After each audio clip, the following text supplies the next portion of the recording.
Eventos Canal Capital presenta Feria Internacional del Libro de Bogotá. Hola, bienvenidos a esta transmisión de Canal Capital de la Feria Internacional del Libro de Bogotá. Hoy el auditorio José Asunción Silva de Corferias, en la franja de conversaciones que le cambiarán la vida, llega nada más ni nada menos que una de las periodistas e historiadoras más destacadas de nuestro país. Les hablo de Diana Uribe. Ella hoy nos trae un recuento sobre la lucha del hipismo, la lucha por los derechos civiles, la batalla de la mujer y la población LGBTI. Y ella nos va a demostrar por qué la utopía nace de los días más oscuros. De esta manera yo les doy la bienvenida a Historia y Elogio de la Contracultura. Diana Letras de la Universidad de los Andes de Bogotá y fue docente de Historia Retrospectiva de los Pueblos en varias universidades de la capital. Ha trabajado como analista internacional para la cadena Radionet y Caracol Televisión. Ganadora del Premio Simón Bolívar de Periodismo con la mejor emisión cultural en la radio en el año 2002 y nominada al Premio Círculo de Periodistas de Bogotá en la radio. Dicta conferencias sobre diversos temas de historia mundial para varias entidades e instituciones. En su programa radial La Historia del Mundo, realiza un recorrido contextual de las civilizaciones relacionándolas con la cultura, el cine, el arte y la música. Los invitamos a comentar esta presentación con el hashtag Contracultura y a seguirnos en nuestras redes sociales, en Facebook Me Gusta Leer Colombia y en Twitter e Instagram @megustaleerco. Bienvenidos.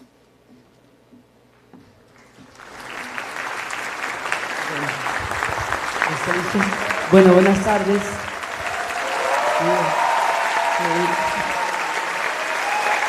Buenas tardes a todos. Muchas gracias por su presencia hoy acá. Bueno, primero vamos a leer una cita de Abby Hoffman, una de las personas a las que está dedicado este libro. Les voy a contar un momentico la historia del libro y les voy a contar por qué es importante que les cuente lo que dice este libro, sobre todo en estas épocas tan difíciles que estamos viviendo. Dice en la historia mundial. Entonces dice: nosotros estamos aquí para construir un mundo mejor. La lección que nos dejó la década de los 60 es que las personas que se preocupan lo suficiente para hacer el bien pueden cambiar la historia. Nosotros no acabamos con el racismo, pero sí acabamos con la segregación racial. Nosotros acabamos con la idea de que es posible enviar a 1 millón de soldados medio millón de soldados alrededor del mundo a luchar en una guerra que nadie soporta.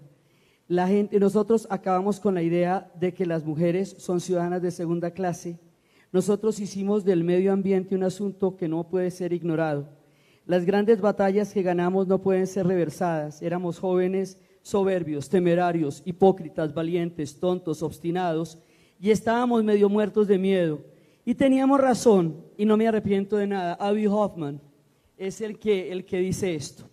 Entonces les cuento un poquito del libro, un poquito de la historia del libro, porque este libro es un proyecto de vida. Es una historia también que ha atravesado toda mi vida. Fue originalmente una tesis de filosofía que se llamaba La Nación de Woodstock y la construcción de una utopía. Después fueron un curso de 10 años en el externado que se llamaba Contracultura y Posmodernidad, y a lo largo de las diferentes épocas han sido diferentes las lecturas que se han hecho de estas mismas historias. La tesis la dirigió Daniel García y mucha gente que estuvo en el camino con la cual aprendimos de estas historias, Álvaro Moreno, mucha gente. El tiempo pasó y cuando ya esto se convierte en un proyecto, este proyecto lo hicimos juntos con mi hija Alejandra Espinosa. Necesito que Alejandra se pare para que la vean. Mi hija Alejandra Espinosa sube por acá. Bueno, ella es autora de los textos. Quiere decir que pasa el tiempo y nosotras empezamos a hacer un equipo para contar estas historias, lo cual en sí mismo es una historia maravillosa. Entonces los textos los hace Alejandra y es este proyecto con Random que lleva a la realización de un sueño larguísimamente acariciado y por fin sale a la luz con una edición muy bacana que resuelve problemas teóricos muy grandes que teníamos sobre cómo contar cosas que pasaban simultáneamente, pero que eran de diferentes movimientos. El libro tiene colores y los colores representan los diferentes movimientos: el movimiento por la libertad, el movimiento para parar la guerra del Vietnam, el hipismo, el movimiento de las mujeres y movimiento gay, el arte pop y el rock. Entonces el tema del diseño que lo hizo Patricia, que sí está por acá también Patricia, importantísimo, porque es que ese diseño, ¿sí?, resuelve problemas teóricos que siempre que estábamos hablando no podíamos llegar verbalmente a manejar. Ella lo manejó con el diseño. Entonces cuento esta historia porque es mucho tiempo tratando de sacar adelante este proyecto, y bueno, lo pudimos hacer con Random, con Sebastián, con Gabriel, con toda la gente, with a little help from my friends. Entonces, ¿por qué es importante este proyecto? Mire, es que durante los años 60 ocurrió un momento de un encuentro de una gran cantidad de movilizaciones en las cuales se dio una cantidad de ampliación del concepto de los derechos humanos y de la libertad como no se había dado nunca, por lo menos en todo el siglo XX. Fue una condensación de una conciencia histórica muy grande. Por eso lo llamamos el camino hacia la utopía. Son movimientos que van a conectar, que se estaban dando cada uno por aparte, pero se van a articular en torno a un tema común que va a ser la guerra del Vietnam, parar la guerra del Vietnam. Ya vamos a ver por qué. Pero esto sucede en Estados Unidos y en Europa. Sucede en sociedades, sobre todo en Estados Unidos, que es una sociedad industrial avanzada, la primera, según lo describía Marcuse, que logró solucionar las necesidades básicas de la mayoría de la población. Es el tiempo de los estados benefactores. Y los Estados Unidos tiene una victoria en la Segunda Guerra Mundial que no implicó la destrucción de su territorio. Quiere decir que ellos no van a gastarse 15 o 20 años reconstruyendo, sino que quedaron en unas condiciones con una economía a pleno vapor y no una economía de guerra.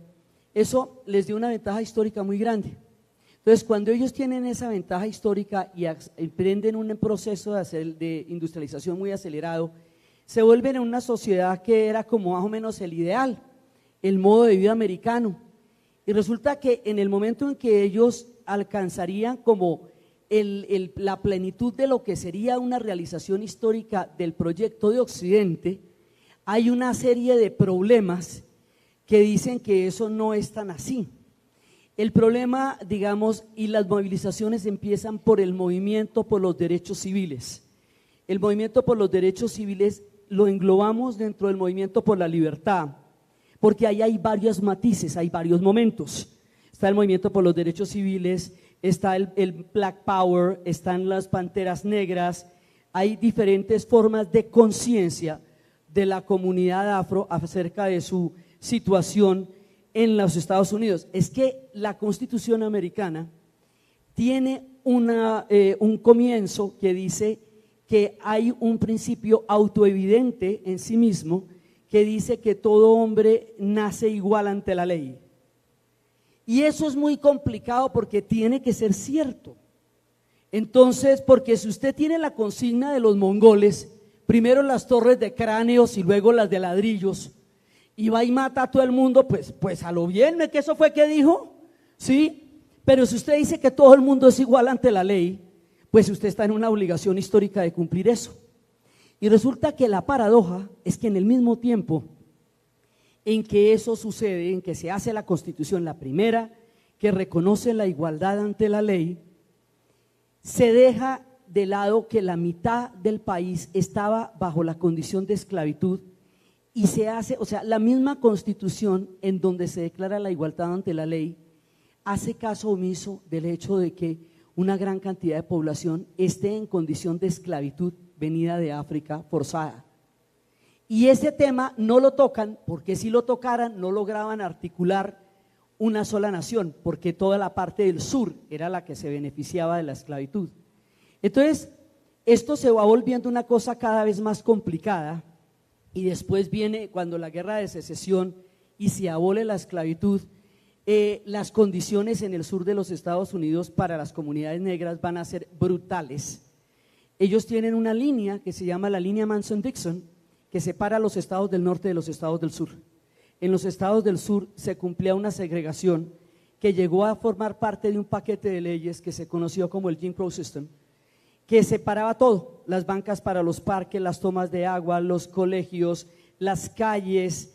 Creó una arquitectura de la segregación, dándole a las comunidades negras un tratamiento de ciudadanos de segunda clase, pero también una mezcla de una legislación que los excluía con un terror estatal, porque a partir del momento en que el Ku Klux Klan, que era un escuadrón de la muerte, empieza a atacar a las comunidades negras y tiene el aval, porque muchas veces son los mismos comisarios de autoridades que están ahí, ellos no tienen derecho al voto porque el voto estaba atravesado por una cantidad de obstáculos que eran impuestos, test de alfabetismo que no les permitían pasar en los colegios donde estaban obligados a estudiar.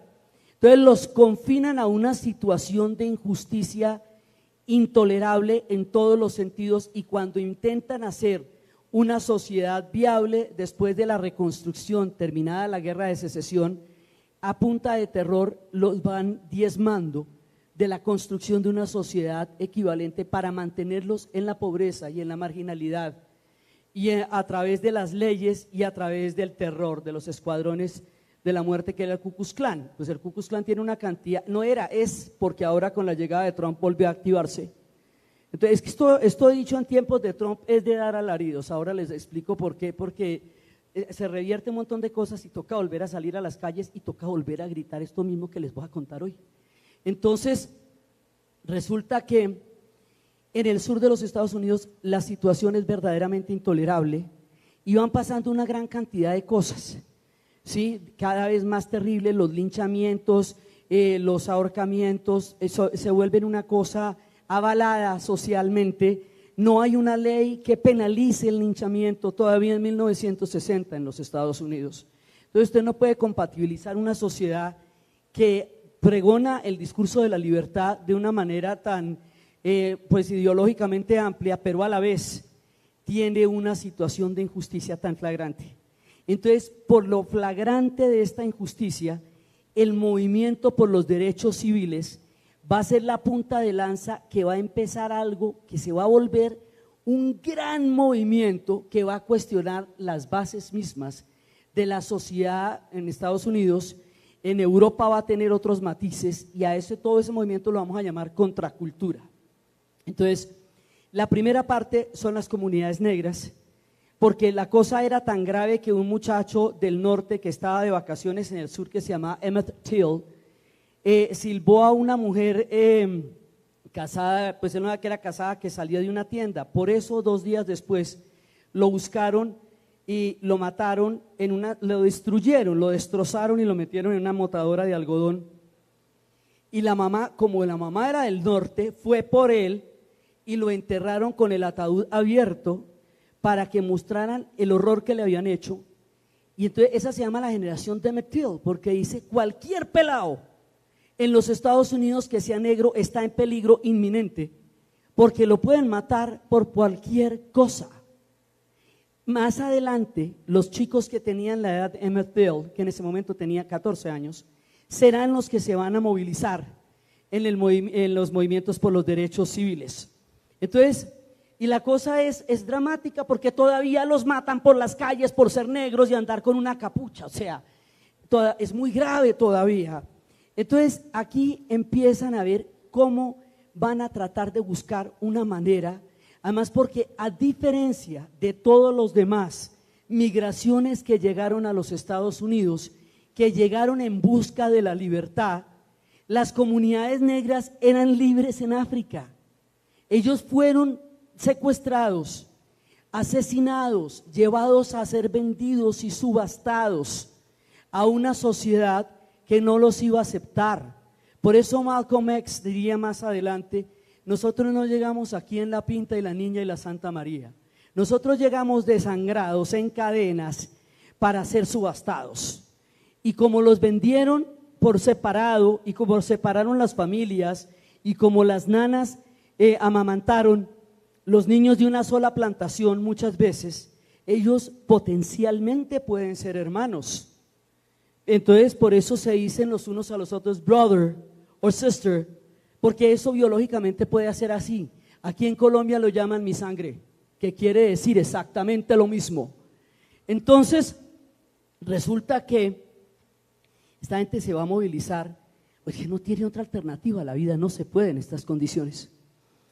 Y esto ellos empiezan desde 1909 cuando crean la Sociedad Nacional para el Avance de la Gente de Color, National Association for the Advance of the Colored People. Y de ahí en adelante empiezan las guerras mundiales, ellos van a pelear a las dos guerras mundiales y después de que van a pelear a las dos guerras mundiales los tratan igual, con la misma segregación con que los trataban antes. Pero es que en la Segunda Guerra Mundial ellos pelearon contra el fascismo. Entonces dicen, pero ¿cómo vamos a pelear nosotros contra el racismo de los nazis, contra los judíos? Armar semejante guerronón tan berraco que fue la Segunda Guerra Mundial y llegamos a los Estados Unidos y nos están tratando como parecidito, o sea, la pelea allá y la pelea acá no son tan diferentes. Estaba segregado el ejército, ellos no podían tener rangos militares. Entonces eso hacía que no, digamos, no pudieran participar ni siquiera dentro de la jerarquía militar. Por eso para la guerra de Corea dicen, no, así no la hacen, o desegregan el ejército o no vamos a pelear a Corea, porque para que nos hagan otra vez la misma figurita, pues no. Entonces en ese momento lo desegregan porque bueno, a la voz de un enlistamiento de tropas como el de Corea, lo van a desegregar. Entonces estos movimientos empiezan ya, digamos, con la decisión Brown, es como lo tomamos un poco el punto de partida. Los colegios estaban segregados y una niña la iban a poner en un colegio para blancos porque el vecindario que tenía que atravesar para ir al colegio para negros era muy peligroso. No la aceptan porque es un colegio para blancos, entonces ellos apelan y por primera vez el juez falla a favor, eso se llama la decisión Brown. En el derecho de los Estados Unidos, los estudios de caso pueden cambiar la legislación, entonces por eso en eso se basa que las leyes se tengan que poder cambiar para poder transformar estas situaciones. Eso se lo ideó Jefferson para poder prever el cambio de los tiempos en la futura sociedad que estaban creando. Entonces resulta que empieza la lucha más brava, va a ser la de la desegregación de los colegios. Esa va a ser una lucha enorme. Y empieza el famoso incidente cuando Rosa Parks se niega a darle el puesto a los blancos. Los buses estaban segregados, en la parte de atrás del bus se tenían que hacer los miembros de la comunidad negra y en la parte de adelante los blancos en el sur de los Estados Unidos. En la película, por ejemplo, de Ray Charles, se muestra cuando él se monta en el bus al norte, retiran la placa porque pasan la interestatal. Cuando pasan la interestatal y van al norte, ya no opera el Jim Crow, entonces ahí se pueden sentar donde quieran, pero si pasan la interestatal para el sur, tienen que sentarse en el orden de las leyes de segregación racial que había en ese momento. Entonces a Rose la detienen por incumplir las leyes de la segregación racial del sur de los Estados Unidos, y ahí es cuando empieza el boicot de los buses. Dicen, bueno, vamos a hacer no nos vamos a volver a subir a los buses hasta que los buses no los desegreguen. Mientras tanto, Martin Luther King, el reverendo Martin Luther King, va a liderar, a partir de ahí, él va a decir, bueno, esto lo vamos a hacer de una manera.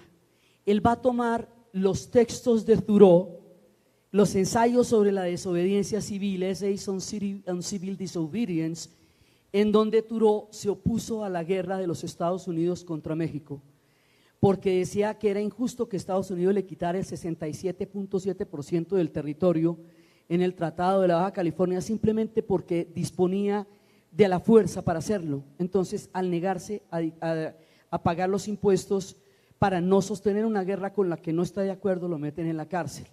Y ahí dice, cuando hay una una contradicción entre la ley contractual y la ley moral, prima la ley moral, porque eso hace que las personas puedan distinguir cuando las leyes se enloquecen.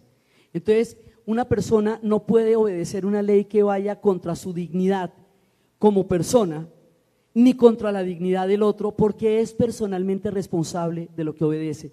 Esto es el argumento que iría contra lo que más adelante se llamaría la obediencia debida, que es que la gente obedeció, hizo barbaridades porque le dieron órdenes de que las hiciera.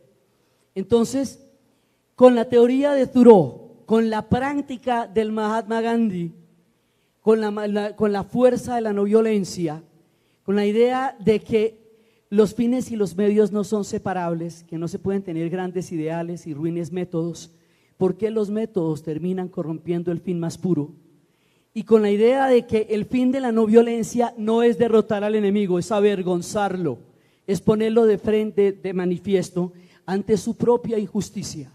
Entonces, el ataque no es contra la persona, el ataque es contra la injusticia, es contra el sistema y cómo el sistema se expresa, no contra las personas son parte de un sistema de creencias. Entonces, la idea es que si usted inflige sobre la persona el mismo daño que usted está recibiendo, entonces usted termina no diferenciándose de esa persona. Porque cuando a usted le cascan, los hematomas en nombre de la liberación son idénticos a los hematomas en nombre de la opresión. Para saber uno que es que este sí era para liberarme, diga usted. Y esto en medicina legal se complica, porque ya después entre las neveras para distinguir cuáles eran las muertes justas y las muertes injustas, ¿cómo te parece? Entonces ellos dicen, no, si mi causa es justa, los métodos a través de los cuales yo las hago valer lo serán. Además, desde otro punto de vista, si ellos los linchaban simplemente por ser negros cuando llegaba el verano, donde hubieran dado la más mínima papaya, los desaparecen del planeta, ¿me entiende?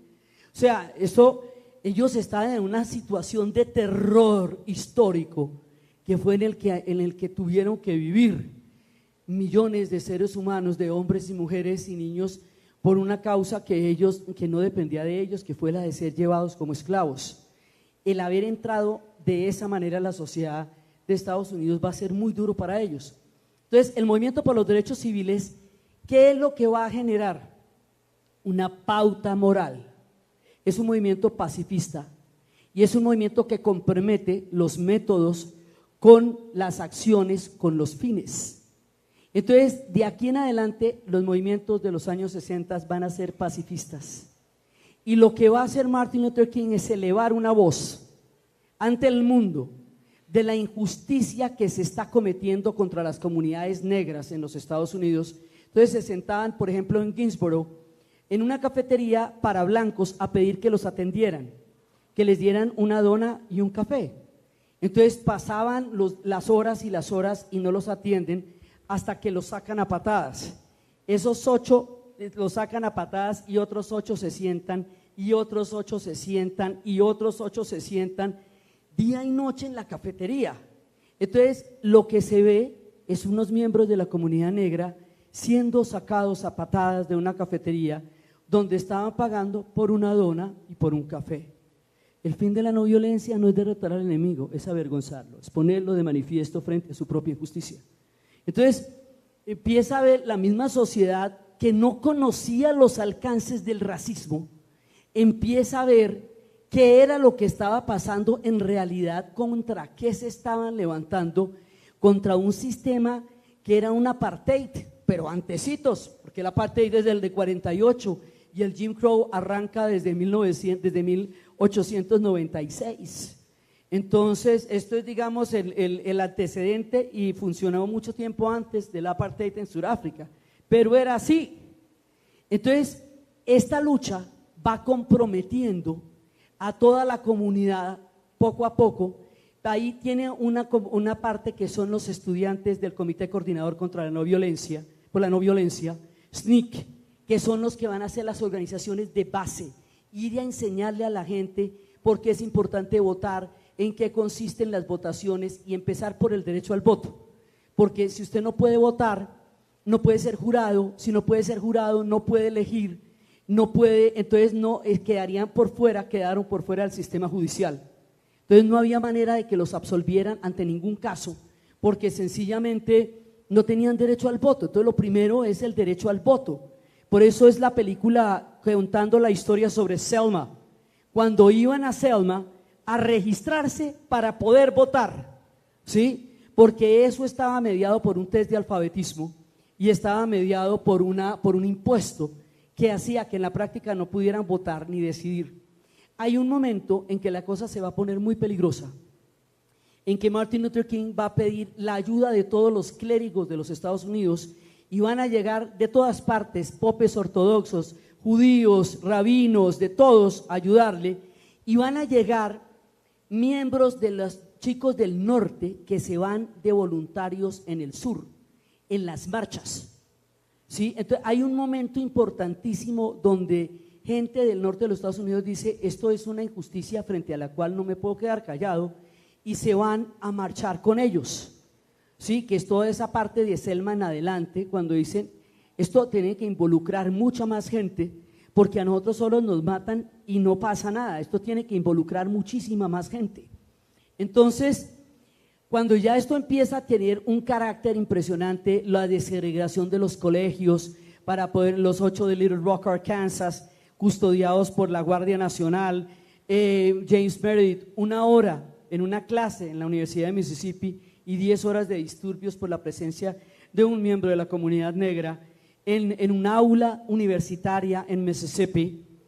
Los fueron matando a todos, a los activistas también, blancos y negros, Viola Luso, clérigos también, y fueron matando muchas. Hubo momentos muy duros como la bomba que mataron a 4 niñas en una iglesia, y ellos seguían y seguían, iban cantando, nosotros vamos a sobreponernos a esto, we shall overcome, y ellos se llenaban de una fuerza y salían a cantar, y con esa fuerza iban generando un nivel de conciencia y un nivel, despertaban un asombro tan grande de verlos marchando con esa fe, que la gente no podía menos que quedarse asombrada de ver un movimiento como el movimiento por los derechos civiles. Entonces a ellos los entrenaban, y además era una manera en que los discursos son discursos cantados con esta fe, el discurso de un sueño, with this faith. Sí, con esta fe hemos venido, sí, I have a dream today, tengo un sueño hoy, y luego con esta fe, y luego deja que la libertad sueñe, let freedom ring, sí, from the hills of Alabama, let freedom ring. Entonces, esto se va volviendo la fuerza del espíritu cuando se moviliza, es capaz de transformar la conciencia humana a límites que no nos podemos imaginar. Cuando a Gandhi le decían, usted quiere que los ingleses nos demos media vuelta y nos vayamos caminando de la India, le decían, a la final eso es lo que van a tener que hacer, in the end you will. Pues se despierta esta lucha, esta fuerza tan impresionante, y eso va llevando, digamos, como ese espíritu es el que va generando la contracultura. Entonces hay un lado que son los movimientos negros, por un lado está esto, y por el otro lado, dentro de los mismos movimientos, hay otro que dice, que lo va a hacer Stokely Carmichael también, que dice, está muy bien que cambiemos las leyes, pero si nosotros seguimos sintiéndonos esclavos por dentro, no hay ley que nos libere. Entonces tenemos que quitarnos la esclavitud mental, como diría Bob Marley, 2 generaciones después, emancipate yourself from mental slavery, only you can free your soul. Emancípate de la esclavitud mental, solo tú puedes liberar tu alma. Entonces, la idea era que había que hacer una transformación en la cabeza. Aquí vamos a tener una secuencia. Primero es la movilización, luego es el cambio de la ley y luego es el empoderamiento. Porque sin el empoderamiento, la ley queda a mitad de camino. El empoderamiento lo van a hacer los de SNCC, ¿sí? Que son los que van a hacer todo el trabajo de comunidades de base para contarle a la gente cómo se tienen que empoderar de su propia comunidad. Entonces, en este punto ya hay una movilización muy, muy grande, y va a haber lo que va a ser el poder negro. Entonces, el poder negro es, si ellos entraron como esclavos en una sociedad, ¿cómo van a construir un sentido de propia valía? A partir de las raíces de África, cuando se va a hacer un genocidio o una cosa muy grave contra un pueblo, lo primero que se hace es invisibilizar su historia.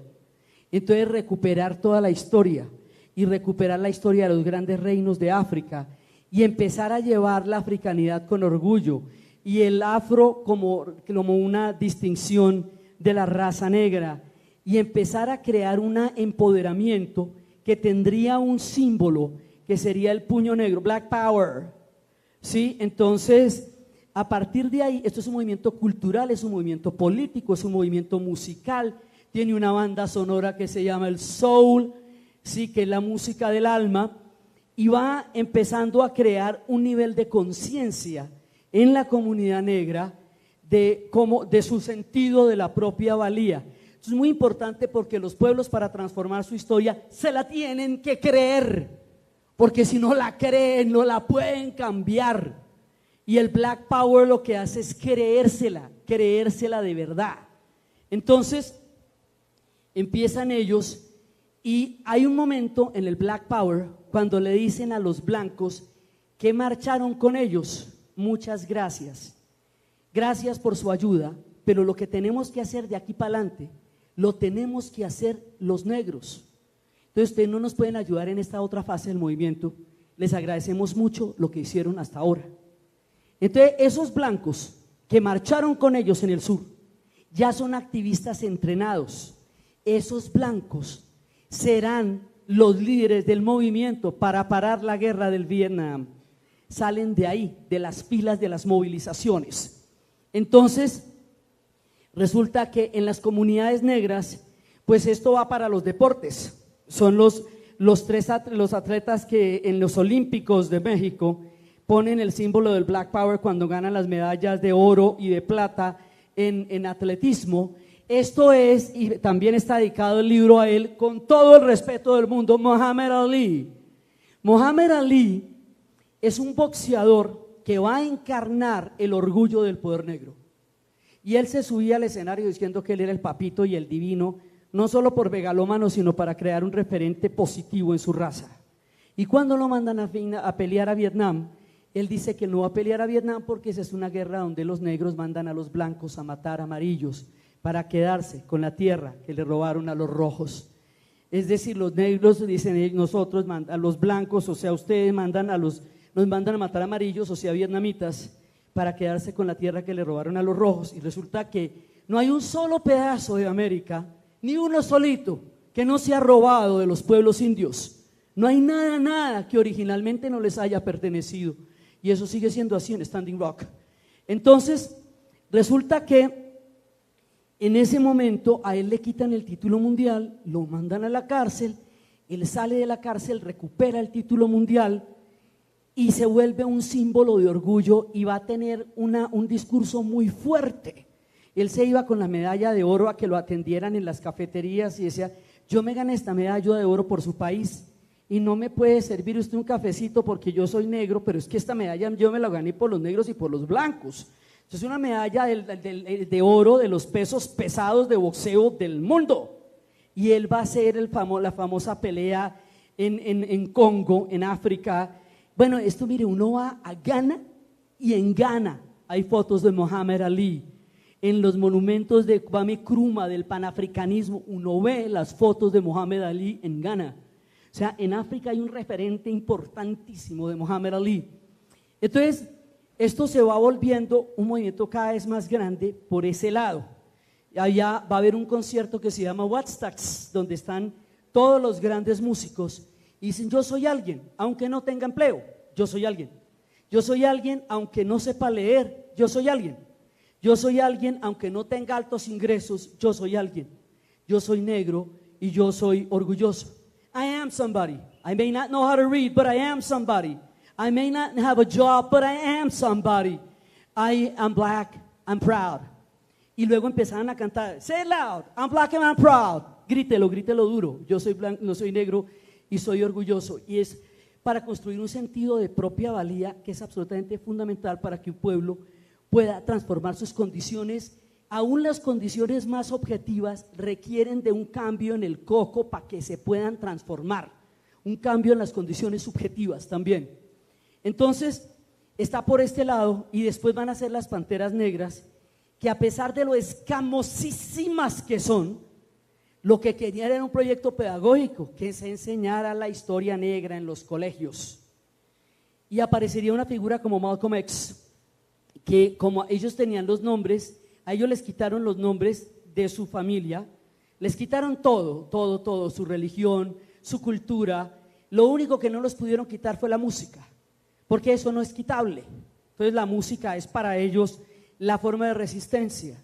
Entonces Malcolm X dice: mi mamá me puso Malcolm, Little era el apellido del antiguo dueño de una plantación donde alguno de mis antepasados fue esclavizado. Entonces yo no reconozco ese apellido, yo no tengo ningún apellido, entonces yo me llamo Malcolm X, pues no tengo ningún apellido, ¿sí? Y empieza este hombre que entra en el Islam, porque el Islam era la religión de los pueblos en liberación. Estamos en toda la descolonización africana, en tiempos de la guerra de Argelia, y entonces se veía como una religión que era también toda la descolonización. Es el tiempo en que se están dando muchos movimientos en el mundo. Uno de ellos fue la descolonización africana. Entonces, por un lado están los movimientos negros, y los movimientos negros son la raíz, la semilla, la matriz, el punto de partida de todo lo que va a ocurrir, porque de una u otra manera todo lo que salga después tomará su base de estos movimientos, ¿sí? Por eso entramos en detalle en ellos, porque todos los demás de una u otra forma lo que van a hacer es tomar estos movimientos. Entonces, después de ellos, estos son los totalmente excluidos, la gente que no formará parte. Después de ellos vienen los movimientos estudiantiles. En los movimientos estudiantiles vienen la sociedad norteamericana, de Estados Unidos, se vuelve una sociedad tan opulenta que la educación pasa a ser un fenómeno de masas y no de élite. Quiere decir que hay una población universitaria muy grande, y cuando hay una población universitaria muy grande, una sociedad tiene la posibilidad de pensar. Y los movimientos estudiantiles, que en un principio emprenden una campaña contra toda forma de pobreza, porque no existe ninguna condición para que haya pobreza en una sociedad tan opulenta, entonces empiezan a encaminarse un poco. Después va empezando la guerra del Vietnam. La guerra del Vietnam va a aglutinar todos los movimientos, o sea, los movimientos que van a ser el movimiento negro, el movimiento estudiantil, el hipismo, todas las variantes del movimiento negro. Todos los movimientos van a estar ligados, se van a poner de acuerdo en una cosa, en que no quieren ir a pelear a Vietnam. Vietnam es una guerra que van a declarar sin el consentimiento del pueblo americano. Pasaron de un incidente, que era el incidente del Golfo de Tonkin, a el envío de tropas. Antes había asesores, pero luego hay envío de tropas en tierra. Entonces, al reclutarlos y al empezar a reclutar la gente en las universidades, los estudiantes dicen: no, nosotros no queremos ir a pelear a Vietnam. Como no hubo, esto es importantísimo, no hubo una declaración oficial de guerra. Cuando no hay una declaración oficial de guerra, toda la información es disponible al público. Cuando hay una guerra declarada, la declaración inmediatamente censura la información. Pero cuando no, los periodistas pueden ir a cubrir lo que pasó, y los periodistas fueron y cubrieron lo que pasó y empezaron a contar las barbaridades que estaban pasando en Vietnam. Y luego llegaron los veteranos a decir las cosas tan horribles que hicieron y vieron en Vietnam, y esto se va a conocer en vivo y en directo como nunca antes una guerra, y la gente va a empezar a horrorizarse porque ellos en su esquema de cómics y superhéroes eran los buenos, y cuando están viendo lo que está pasando en Vietnam no entienden cuál es el sentido de lo que está pasando en Vietnam. Entonces dice un momentico, pero aquí porque hay un momento en que Francia pisotea el sentido de la autodeterminación de los pueblos y el derecho de los pueblos a la libertad en Argelia, con la campaña tan terrible que hizo para impedir su independencia, en que la Unión Soviética pisotea el discurso del socialismo en las calles de Praga, cuando mete los tanques para aplastar el experimento del socialismo con rastro humano, y cuando Estados Unidos pisotea el sentido de la libertad en Vietnam.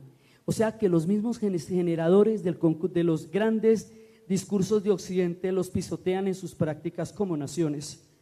y eso es lo que va a generar también una politización muy grande. Usted está haciendo una cosa completamente diferente a su propio discurso. Entonces el movimiento estudiantil va a terminar por ser el movimiento para parar la guerra del Vietnam, y eso se va a expresar a través de un movimiento que se llama Students for a Democratic Society, SDS, y va a ser la revuelta de Berkeley y la figura de Mario Savio, y va a ser una profunda cuestionamiento estudiantil, porque la idea de que el estudiante todo lo ignora y el profesor todo lo sabe, y le levanta la tapa de la cabeza al estudiante, se lo llena de cosas y luego lo ponen que imprima a ver qué entendió. Dice, no, esto es un proceso interactivo. Por ahí decían en un libro que las leyes de educación no se consultaban con los estudiantes como las leyes de cacería no se consultaban con los conejos. Entonces, no, aquí hay que participar, y el movimiento estudiantil se toma el mundo entero, porque empieza a surgir una cosa que se llama la nueva izquierda, que ya la izquierda de inspiración soviética, que se considera que se burocratizó y terminó repitiendo las cosas contra las cuales se rebeló. Entonces hay otra izquierda nueva que tiene otros referentes, que va a ser Ho Chi Minh, que va a ser el Che Guevara, que va a ser, y el movimiento estudiantil va desde Indonesia, Corea, Japón, Praga, París, la Nacional, la de Antioquia, el Externado, Córdoba en Argentina, 1969, tumban la dictadura de Onganía, un movimiento estudiantil en la ciudad de Córdoba. El movimiento estudiantil es una de las cosas que más fuerza tiene, porque los estudiantes no tienen ningún compromiso con absolutamente nada. Entonces, o sea, no tienen ningún compromiso ni con las multinacionales, ni con las marcas, ni con nada, ¿sí? Entonces los manes se van hasta donde toque irse. Entonces ellos realmente van a crear el movimiento para parar la guerra del Vietnam. Ellos aportan una categoría política muy importante, que es la democracia participativa. Ellos estaban en contra de los comités porque decían que eso burocratizaba las cosas. Entonces eso hacía que todo el mundo se movilizara por su propia cuenta, por su propia idea. Entonces todo el mundo iba a donde tocaba. Eso era por un lado muy caótico, pero por el otro lado muy efectivo. Entonces van saliendo capítulos en todas las universidades, y esto va a llegar a ser un movimiento a nivel mundial, en cada lugar de una manera diferente. En Francia empieza por el derecho a los dormitorios mixtos, en la Universidad de Antoine, donde construyeron una torre para evitar que se pasaran los chicos al dormitorio de las chicas. Un momento, es que si los chicos se pasan al dormitorio de las chicas, eso es problema de los chicos y de las chicas, porque estamos hablando de una jurisdicción que no tiene la universidad, que es el cuerpo mío. Entonces eso no lo puede legislar la universidad. Entonces en Antoine quitan la torre, pero cuando llevan el movimiento a Nanterre, en Nanterre van a expulsar a los líderes, van a cerrar la universidad y van a cancelar el semestre. Y pero y tampoco. Entonces los de Nanterre, ahí estudiaba Daniel Cohn-Bendit, Daniel Rojo, y entonces ellos se van para la Sorbona y empiezan a contar lo que pasó en Nanterre, y la gente de la Sorbona los apoya. La Sorbona empieza a poner las consignas: profesores, nos estáis haciendo viejos, sed realistas, pedid lo imposible. En una sociedad donde no hay aventura, la única aventura es cambiar la sociedad. Y empiezan los grafitis, el papel de los grafitis es muy importante. Entonces, pero más allá de eso, los obreros de la Renault los van a apoyar y van a parar, y va a parar Francia durante un mes. Eso se conoce como el Mayo francés. La consigna principal, la imaginación al poder, y Daniel Cohn-Bendit dirigió todo esto. Y hay un momento en que esto es una cosa que no se había visto antes, porque no tiene que ver con el billete. Entonces le suben el sueldo a los obreros y dicen: no, eso la inflación se lo come y nosotros comemos suficientes papas fritas. Esto se trata de la calidad de vida, de poder ir al cine, de estar con la familia, pensar la sociedad de otra manera. Entonces esto llega a un nivel increíble, y después hay una película que se llama Milou en primavera, Milou au printemps, que dice que uno puede sacar toda el tubo dental pero después volver a meter. Entonces cuando todo el mundo está en las calles de París, bueno, ¿y ahora qué hacemos? Entonces De Gaulle va a tomar la vocería y va a terminar reversando el movimiento en un momento dado. Eso duró un mes. Y como Cohn-Bendit era franco-alemán, entonces lo deportan por alemán. Y él va por todas partes contando lo que pasó en el Mayo francés, llevando el espíritu del 68. Y los estudiantes alemanes van de vacaciones por primera vez a París. Y en París les cuentan del Holocausto. Y ellos no sabían, porque en Alemania nunca se habló de eso. Y llegan a la casa y le preguntan: papá, ¿es cierto lo que pasó? Dígame quién era usted, qué asignación y qué unidad, porque con lo que usted hizo yo tengo que vivir. El 68 alemán es el enfrentamiento de los padres, exigiéndole a los hijos, exigiéndole a los padres que expliquen qué pasó con el Holocausto. El momento más duro de la vida, que es la mirada frente al hijo diciendo: ¿usted quién era y qué responsabilidad tiene usted con lo que pasó? Entonces, el movimiento estudiantil se vuelve como la nueva capa encargada de transformar la sociedad, y la transformó en una gran medida.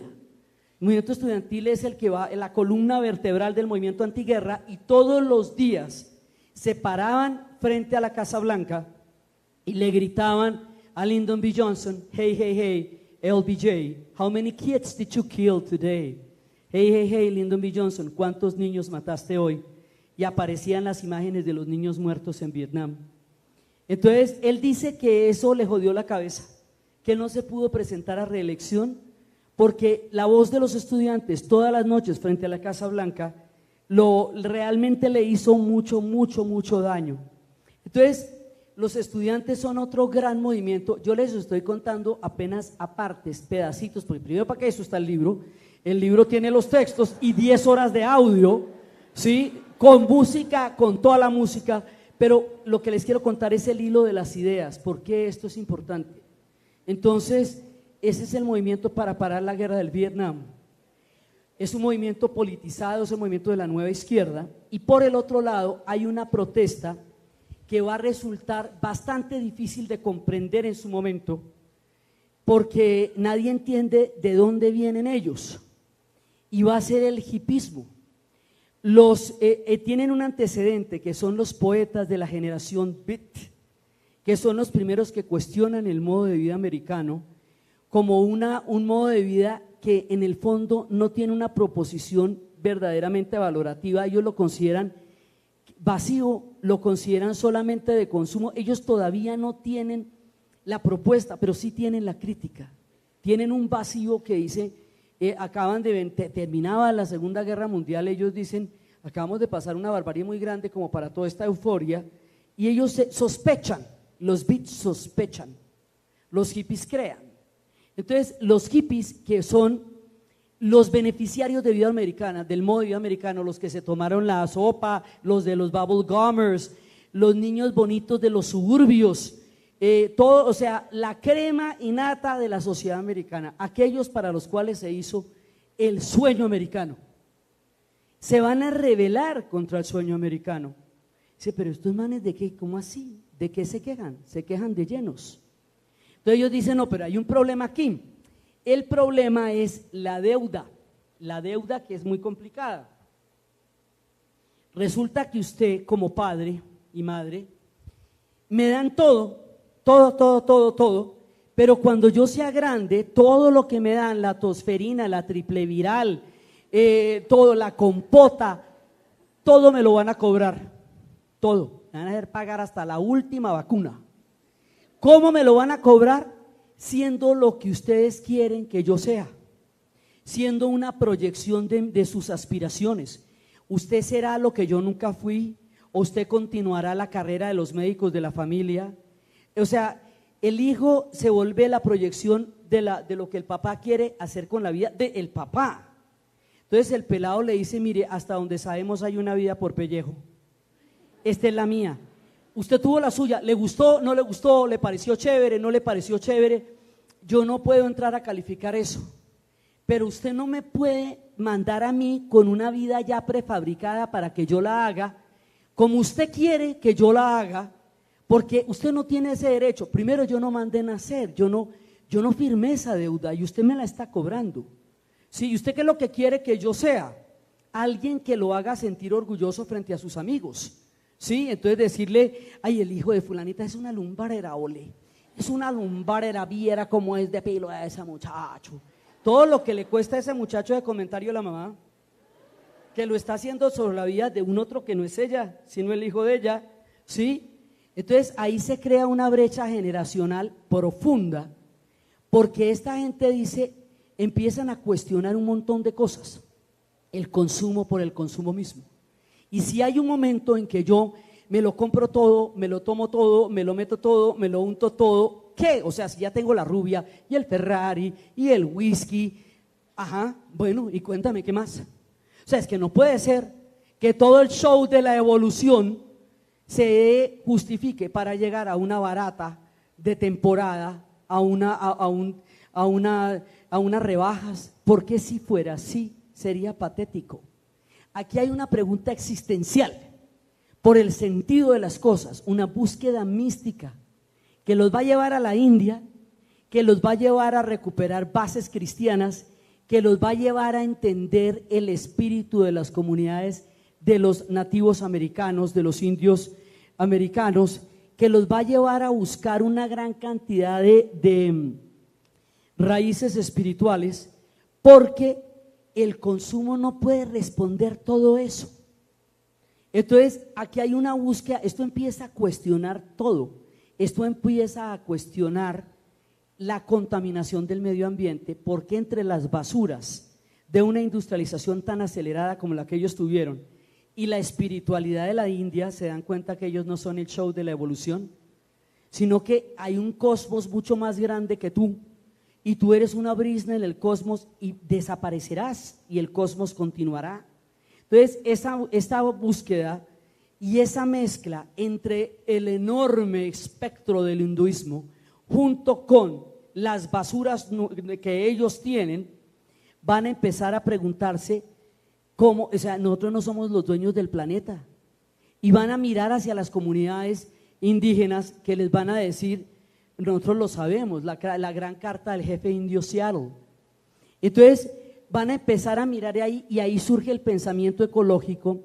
En el hipismo pasan un montón de cosas, pasa lo que más adelante se va a volver la nueva era, digamos, la medicina alternativa, las esencias florales, la creencia en otras realidades, la creencia en otro tipo de la decodificación para entender otra realidad. O sea, no existe una sola realidad ni una sola manera de abordarla, y eso lo van a buscar a través de dos tipos de posibilidades: a través de la búsqueda mística de las religiones, o a través de las alucinaciones del peyote, y más adelante van a entrar el ácido, que va a ser un decodificador de la realidad para buscar otras realidades de otras maneras. Ese es el sentido que tenía eso en ese momento.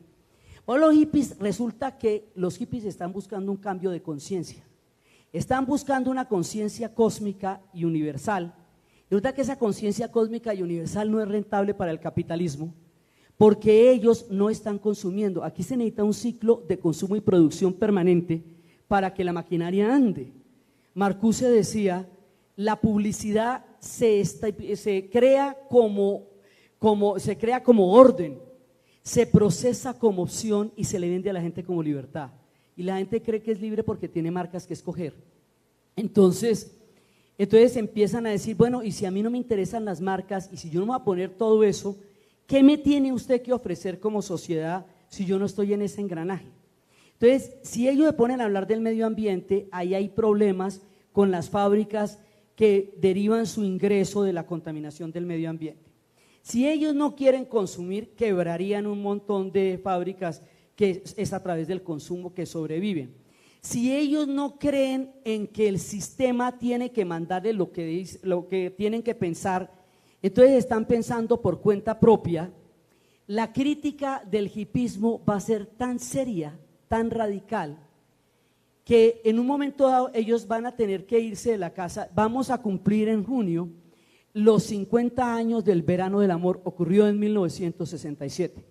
Cada una de las cosas que pasaban acá tenía el prefijo in, que era movilización. Un sit-in era una sentada para desegregar a colegios. Un teach-in era un debate universitario que se hacía en las universidades por la noche, con detractores y defensores de la guerra del Vietnam, para que la gente se formara un criterio propio acerca de lo que estaba pasando. Lo que van a hacer en San Francisco en 1967 en el vecindario de Haight-Ashbury es un acto de ser. Entonces, esos son como pispirispi, la gente no sabía muy bien cómo era la vaina, pero allá llegaron. Y una vez que estaban allá, empezaron a cuestionar todo lo que era esa sociedad. Ponerse las flores en el pelo era oponerse a la guerra del Vietnam. Ellos son pacifistas, ellos no quieren ir a pelear a Vietnam. Ellos no creen en el sistema, ellos van a vivir de una manera contraria al sistema, con una cultura contraria al sistema.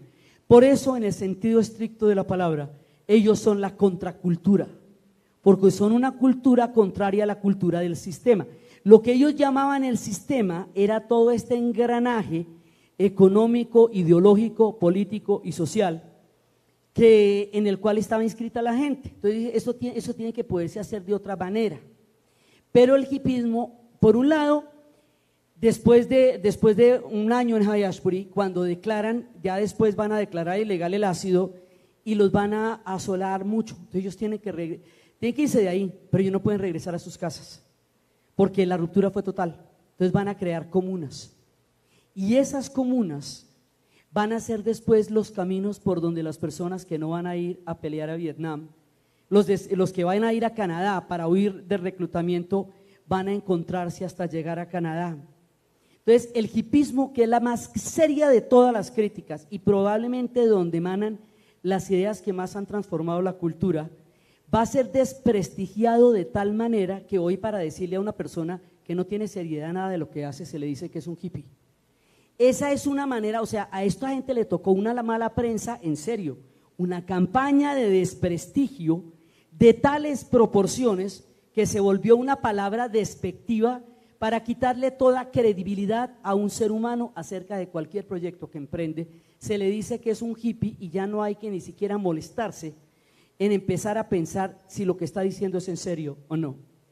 Entonces, el hipismo, lo que pasa es que el movimiento estudiantil, pues ahí siguen habiendo movimientos estudiantiles, todas las demás capas de la sociedad, de una u otra manera siguieron existiendo. El hipismo después se volvió mucho más individual. Entonces, el testimonio colectivo del hipismo le pasa otra cosa. El capitalismo toma los contenidos, vacía los contenidos, se queda con las formas y las comercializa.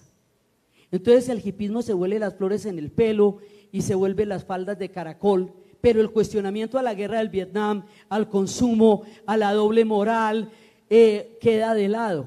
Eso lo van a hacer con todos, lo van a hacer con los punks, la crítica más radical que se haría en el Reino Unido y después habría sprays punks. Lo van a hacer con los rastas, lo que pasa es que los rastas siguen existiendo y validando su mensaje, pero es una manera de quitarle todo contenido valorativo a un movimiento serio, es volverlo consumo. Entonces el hipismo va a ser uno de los movimientos fundamentales, por eso es un cambio de conciencia y va a ser de donde viene toda una nueva mirada del mundo. En el esquema de Europa, en el esquema occidental, todo lo que no esté escrito en sus propios códigos no se considera serio. Entonces toda nuestra historia, el mito, la imaginación, el hinduismo, la China, todo eso no se consideraba serio, y es a través del hipismo que Occidente empieza a mirar a Oriente. Por ahí llega el yoga, el tai chi, la meditación, toda una nueva mirada del mundo que en el rígido Occidente no tenía ninguna cabida. Todo eso llega por el hipismo. Que más adelante eso también se vaya a volver negocio es la condición del capitalismo. Entonces, estamos con el movimiento negro, estamos con el movimiento estudiantil, estamos con los hippies.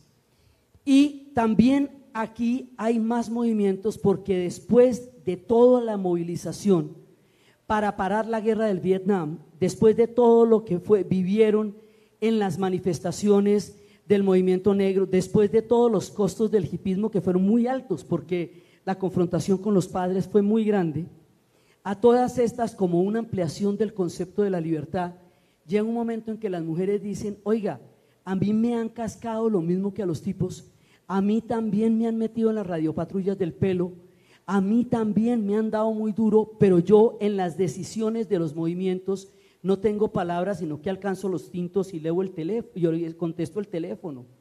O sea, yo también estoy siendo discriminada dentro de los mismos movimientos en los que me estoy movilizando para acabar la discriminación. Entonces, dentro de lo mismo, o sea, es muy importante entender que el movimiento feminista surge del mismo espíritu que surge toda la reivindicación de derechos a todos los niveles. Entonces, las mismas mujeres politizadas y movilizadas dicen, bueno, llegó el tiempo en que nosotras tengamos derecho a nuestras propias reivindicaciones.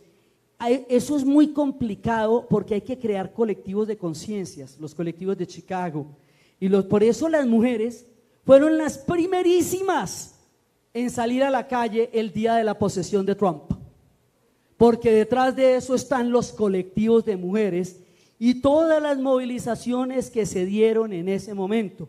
De ese momentico, aquí hay unas formas de discriminación que tienen que ver con el hecho de que una persona haya nacido mujer. Y empieza toda la mirada sobre eso y el cuestionamiento del rol de sexos, porque por ejemplo con los hombres pasa, a las mujeres nadie les pregunta si están bien con su feminidad, oye, ¿tú estás bien con tus hormonas? ¿Algún problema? No, uno es mujer y lo toman como tal, pero los hombres sí tienen que sacar el carnet de virilidad a la calle 24 horas al día, tienen que probar que son hombres en todo lo que hacen y todo lo que dicen.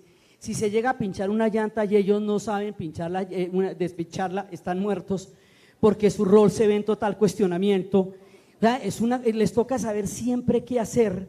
Entonces empiezan los cuestionamientos en lo político, en lo laboral, luego en lo sexual. Entonces, ¿por qué en los hombres el tema de la sexualidad tiene que ser completamente, tiene que exhibirse permanentemente? Ellos tienen que mostrar que quieren acceder sexualmente a todas las mujeres que conocen, y las mujeres, y que no conocen, y las mujeres tienen que inhibir toda representación de sexualidad, incluido conocer su cuerpo. Entonces la mujer que no sabe dónde tiene las orejas es un capullo de virtud, porque no distingue las orejas de la nariz. Entonces dicen, bueno, ¿y cómo era aquello? Entonces resulta que si solamente a una parte de la especie le apeteciera el sexo, pues nos habríamos extinguido por sustracción de materia.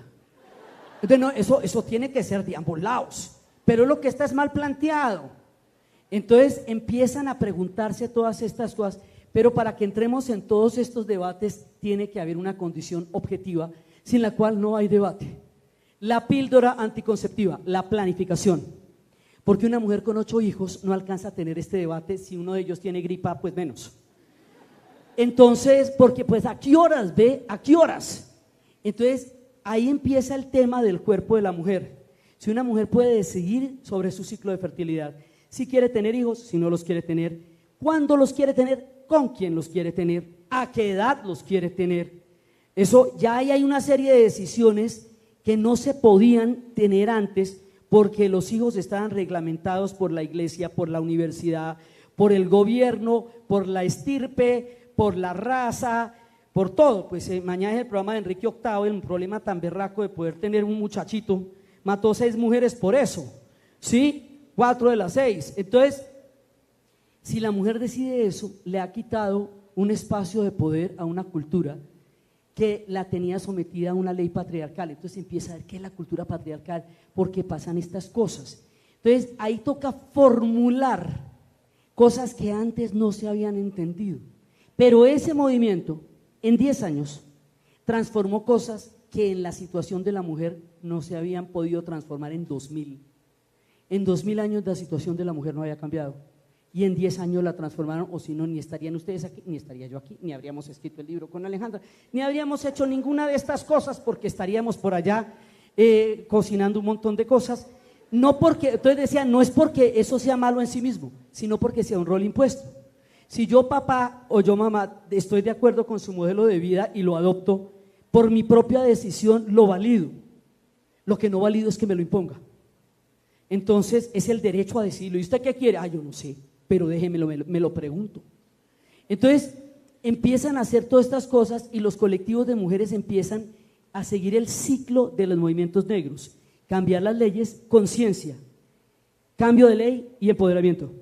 Entonces hay que empezar a empoderar por el derecho a las guarderías, a trabajo igual, salario igual, que no sean ciudadanos de segunda clase, por el derecho también al voto en muchas sociedades todavía, y por el derecho a la decisión sobre su propia vida. La mujer se encuentra con que los hijos se fueron en todo esto del hipismo.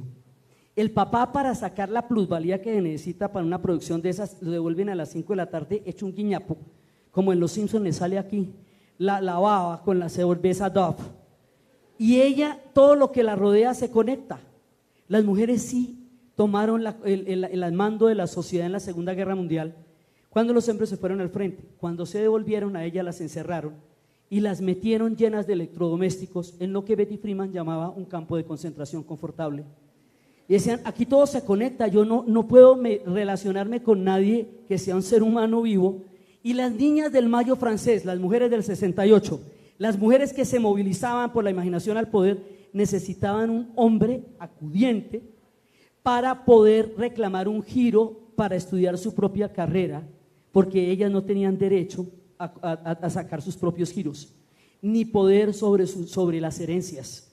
Entonces empieza a revisarse todo eso, por un lado, y por el otro lado, paralelamente se encuentra otra forma de discriminación más difícil todavía de identificar, y es a la comunidad homosexual.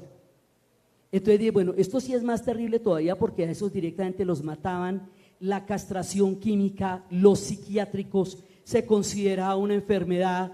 El caso de Alan Turing, un hombre tan brillante como Einstein, al que el mundo le debe la máquina que descifró los códigos, el código Enigma de los alemanes durante la Segunda Guerra Mundial, un hombre que literalmente salvó a Inglaterra y con ella al mundo, lo obligaron a una castración química por ser homosexual. Entonces, tanta gente en la historia, Oscar Wilde, lo quebraron con 2 años de trabajos forzados picando piedra por ser homosexual. Entonces empieza a mirar que ahí hay unas diferencias que no tienen por qué llevar a la gente. Ahorita todavía están torturando gente de la comunidad gay en Chechenia. O sea, en Cuba, campos de concentración para los homosexuales, hubo en Camagüey. Entonces empiezan a decir, momentico, es que aquí hay una cantidad de arbitrariedades contra el que las personas sean, como quiera que las personas sean. Entonces el club de los normales tocaba ser blanco, anglo, sajón, protestante, heterosexual. Mire la cantidad de condiciones para integrar el club de los normales. Entonces todo el que se salga de ahí la lleva por algún lado. Entonces, bueno, si usted es mujer, ahí vamos a tener problemas. Si usted es negro, pues qué te digo. Si no es heterosexual, pues peor. Si no es anglosajón protestante, había cláusulas que se decían los covenants, que decían que no había a casas que no se les arrendaría a personas que no fueran blancas, anglosajonas, protestantes. O sea, lo decían a personas que no fueran ni nativos americanos, ni afros, ni asiáticos, ni indígenas en los contratos de arrendamiento. Entonces empiezan a revisar, y en una sociedad que dice que todo el mundo nace en un principio autoevidente igual ante la ley, hay demasiadas desigualdades para soportar una constitución que sale ante el mundo con esa ley. Y a esto le añadimos la Guerra Fría, que hacía que las cosas fueran muchísimo más complicadas todavía. Entonces, todo esto se va poniendo de manifiesto en una sola década, y en conjunto la llamamos la contracultura. Entonces están los movimientos ecologistas, van a salir de ahí, los movimientos gay, los movimientos feministas. Los movimientos gay ni siquiera se podían llamar movimientos gay, porque eso no, se llamaban el club de los matachines, porque es que eso ni siquiera se podía nombrar, porque era muy peligroso, era muy peligroso. Entonces la primera vez que esto se puede decir públicamente es cuando Stoneflower, cuando la escena del bar en Chicago, en Stoneflower, que se quemó un bar con la gente adentro, y cuando sale la bandera del arco iris. Entonces la contracultura en general dice que la gente tenga derecho a ser quien es, y que no tenga que morir por eso, ni por el color de su piel, ni por la opción de su sexualidad, ni por haber nacido hombre o mujer. Entonces esto es un movimiento de conciencia que se está dando, y cada una de estas cosas se va volviendo derechos, y cada una de estas cosas se van volviendo leyes, y cada una de estas leyes se va volviendo una manera de entender lo que es poder habitar una sociedad desde diferentes ángulos y desde una gran diversidad. Esa es la lucha de esta gente, y parar la guerra del Vietnam. Entonces después, la banda sonora de todo esto es el rock, porque el rock va a crear un fenómeno en la sociedad que antes no existía, un mundo para la juventud. Entonces, ese mundo para la juventud en una sociedad que tuvo una explosión demográfica de más de 30 millones de muchachitos que nacieron en esa época que se llaman el baby boom, va a codificar, o sea, hay un momento, esto sucedió tan rápidamente que no se alcanzaba a escribir. Hay cosas que están cantadas antes, mucho antes de estar contadas. Y era Bob Dylan, señores, el que decía para dónde iba la vaina. Entonces, usted quería saber qué estaba pasando, usted escuchaba que los tiempos estaban cambiando. Times are changing, ¿sí? Y usted quería saber qué estaba pasando, le dicen, hay algo que está pasando aquí, que no es exactamente claro, pero hay que parar, escuchar y ver lo que está pasando, for what is worth it. Por eso el libro tiene una banda sonora impresionante y un capítulo dedicado al papel del rock en el movimiento antiguerra. 1, 2, 3, ¿por qué estamos peleando? No sé ni me importa, la siguiente parada es Vietnam. Cuando dice a los de Wall Street, pongan las pilas que aquí hay mucho billete que hacer. A los generales que le parece que el mejor comunista es el que está muerto, pónganse las pilas. Y a los padres y las madres de todos los barrios que no se demoren, que manden su hijo a Vietnam para ser los primeros a tenerlo de regreso en casa en un ataúd blanco. Porque cuando empezaron a llegar los ataúdes blancos con los muchachitos de Vietnam, entonces dijeron, esto que está pasando es horrible. Y un pediatra que había dicho que a los niños había que tratarlos con mucho cariño, que era el doctor Spock, salió a las calles, y él era amigo de Johnson, sale a las calles y dice, es que lo que pasa es que la guerra se me metió dentro del consultorio, crié una generación con las mejores condiciones y la mandaron a matar a Vietnam. Y mientras tanto mataron a Martin Luther King, lo cual hace un corte en el movimiento porque dicen, los Estados Unidos nos odian, mire lo que hicieron con el mejor de nosotros. Malcolm X escribe su autobiografía y dice, bueno, yo sí no estoy ni tibio, sí creo que voy a estar vivo para cuando la publiquen. Eso no se me ha ocurrido a mí. Y dicho y hecho, ¿sí? Pero también matan al único hombre que realmente significaba el último eslabón de credibilidad en el sistema. El último tipo que quería verdaderamente terminar la guerra del Vietnam, Bobby Kennedy.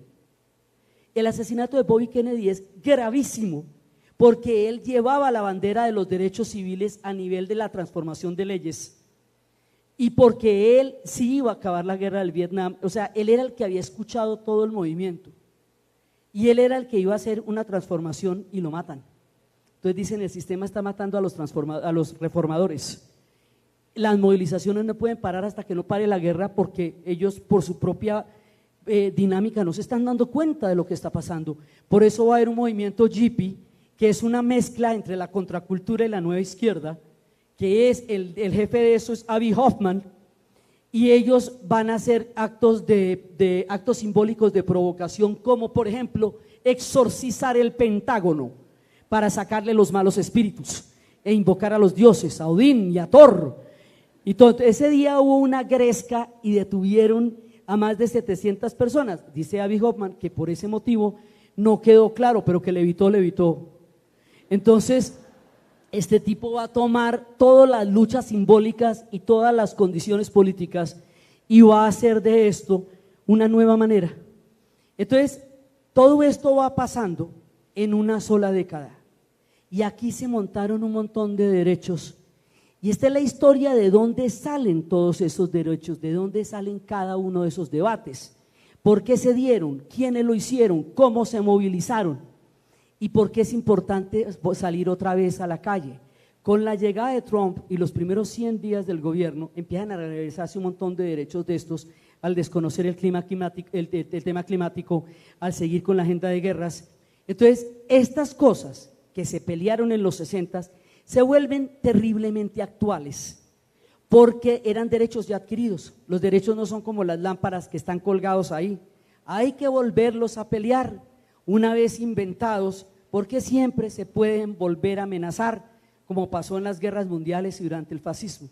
Por eso, más que nunca, es importante echarnos la leidita y la carreta de cómo se movilizaron estos hombres y estas mujeres para cambiar el mundo, marchando por las calles de las utopías, buscando un mundo mejor y dejando una serie de ideas que se traducirían en derechos, y a eso lo llamamos contracultura, y eso era lo que les quería contar hoy. Muchas gracias.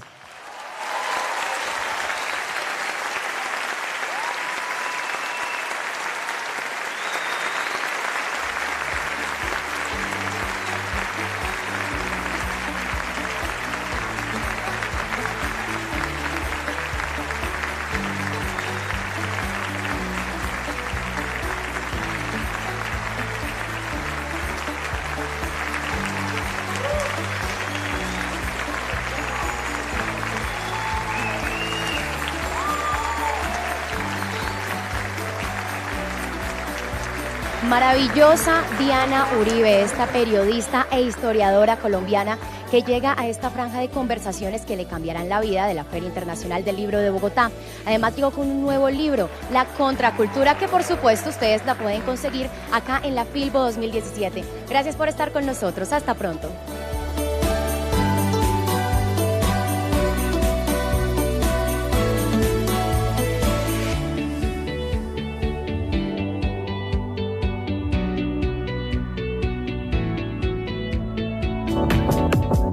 Eventos Canal Capital presentó